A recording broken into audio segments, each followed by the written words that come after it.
important que vous fassiez un film sur Glauber, en tout cas.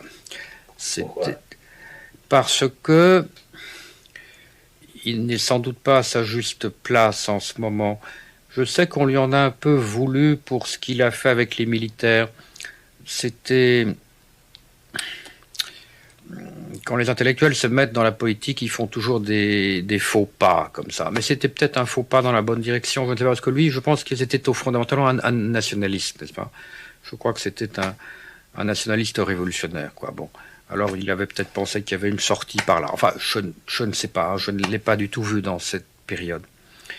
Mais en tout cas, il avait une vitalité un peu anarchique, comme ça. C'était un artiste, quoi. C'était un artiste, un type très généreux. Vous avez coexisté avec lui à Cuba? Oui, on se voyait souvent le soir, comme ça. Bon, moi je buvais un peu, lui il fumait plutôt, hein, mais comme ça, c'était des moments de détente un peu surréaliste, un peu onirique, hein, un peu un souvenir onirique avec lui. Hein. C'était un homme qui vivait autant dans le rêve que dans la réalité, mais toujours avec des intuitions comme ça, des intuitions assez décapantes. Eran años en que era todavía difícil estar críticamente con Cuba. Era por cómo se manejaban las cosas en Cuba, por el tipo de información que teníamos en esos años. Y por la enorme solidaridad que había despertado en todos nosotros estar con Cuba desde los primeros años. Entonces las posiciones críticas tenían que ser, para ser convincentes, tenían que ser muy claras a partir de hechos muy concretos y manejadas con un discurso político muy coherente, ¿no?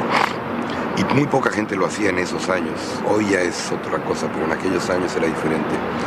Y con Glauber ese tipo de conversación era difícil, porque se mezclaba mucho lo personal, lo ideológico, lo político, lo cinematográfico. Y aunque el tiempo ha demostrado que tenía razón en mucho de esas críticas y muchas de esas actitudes, en algunas, estas sobre todo de lo que estamos hablando, en aquellos años era difícil y era difícil hablarlo con Glauber también, por lo menos para mí fue difícil.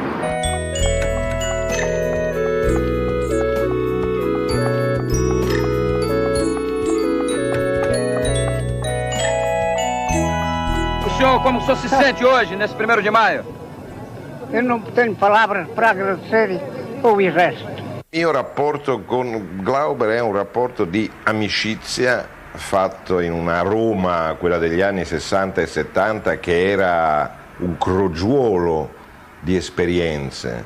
Era un periodo molto intenso creativamente. Glauber aveva una cultura straordinaria e una velocità di pensiero altrettanto straordinaria ed era affascinante, un grande pensatore orale, deliri, ma deliri con molta ragione. Glauber era un cittadino del mondo, quindi vederlo fuori del suo contesto nazionale, quale che fosse, era normale.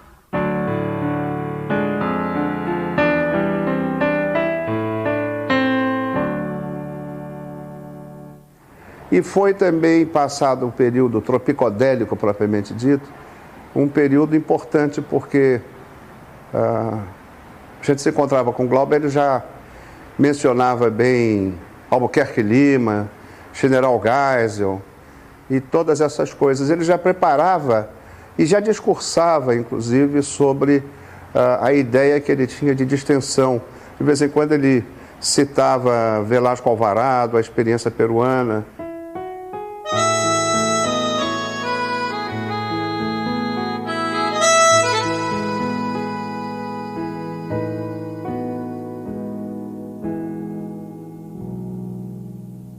Foi na casa de um francês, que se quiser diga que é, mas eu não vou dizer que é, e tinha uma outra moça presente, uma brasileira, e mais eu com Glauber, Jango e Regis Debray.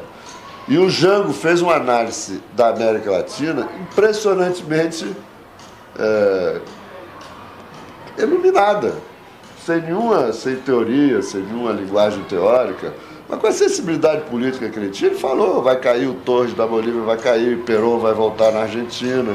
E o próximo presidente do Brasil vai ser o General Geisel. Lá na casa do Gérard Leclerc, na Avenida Foch, Eu cheguei com o Regis, o Jango estava lá com o Glauber. Eu creio que tinha alguns cineastas do cinema novo. Faz tanto tempo que a memória vai se apagando. E houve uma reunião lá, o Regis Debray entrou mudo e saiu calado, não falou nada. O Jango ficou meio constrangido, falou e tal. Depois o Glauber disse assim, o Regis não abriu a boca porque estava com ciúme de você. On parlait évidemment de comment renverser les militaires, c'est-à-dire comment sortir le Brésil de la dictature, n'est-ce pas? Évidemment. Eu já contei a mais de 20 jornalistas, ninguém publica. É porque eles preferem a mística de que o Glauber era um porra louca, que aí fez uma loucura e escreveu uma carta.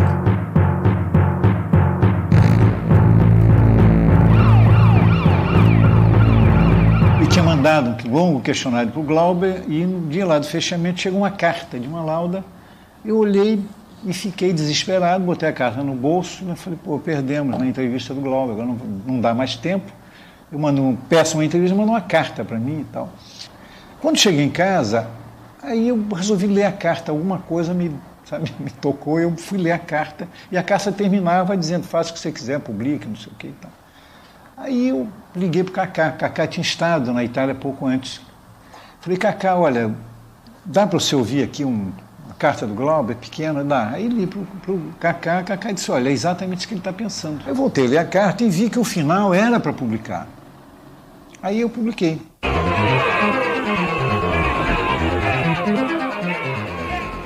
Por exemplo, quando o Glauber foi ao Peru me ver, eu disse ao Glauber, eu deixei de ficar com o Allende, que eu era assessor do Allende, no Chile, um dia ele tinha estado comigo, eu vim para cá, porque eu não vejo uma possibilidade do Brasil chegar ao socialismo por uma eleição. Mas não é impossível que os milicos do Brasil, em vez de serem a mão armada da classe dominante, dos latifundiários, do pior que há no Brasil, que eles mudem de posição. Eu estou estudando aqui como é que um grupo de militares fez e está fazendo a Revolução Peruana. Ele se interessou muito, quis ser apresentado a pessoas e tomou muita informação. Isso é que explica porque Glauber disse essa loucura para o Zwenir. Os dois gênios da raça são o Golbery e o Darcy. Ele estava querendo me aproximar do Golbery, me aproximar dos ideólogos do golpe, que chama de revolução, para tentar ver se punha juízo na cabeça dos milicos. É claro que a esquerda não entendeu nunca isso, e todos ficaram muito contra o Glauber. Mas havia alguma razão, havia algum sentido, havia alguma lógica naquela coisa aparentemente absurda que o Glauber estava fazendo. E houve uma daquelas coincidências, né, que o Glauber adorava. Ele chegou em Portugal no dia em que o Figueiredo tinha chegado. Ele estava em Sintra quando o Figueiredo, houve um almoço para o Figueiredo no Paço da Vila. Glauber, nesse dia, acordou cedo. Eu brinco até que ele fez uma coisa que ele, na verdade, não fazia isso tudo no mesmo dia, que é fazer a barba, tomar banho, se pentear, e vai, o Silvio, no meio lá de 3.000 pessoas estavam esperando, e quando o Figueiredo chega, ele se aproxima e diz, olha, o senhor está fazendo um grande governo. O Figueiredo reconhece ele e diz assim, eu também gosto muito dos seus filmes. Glauber morto. O morto não está de sobrecasaca, não está de casaca, não está de gravata. O morto está morto.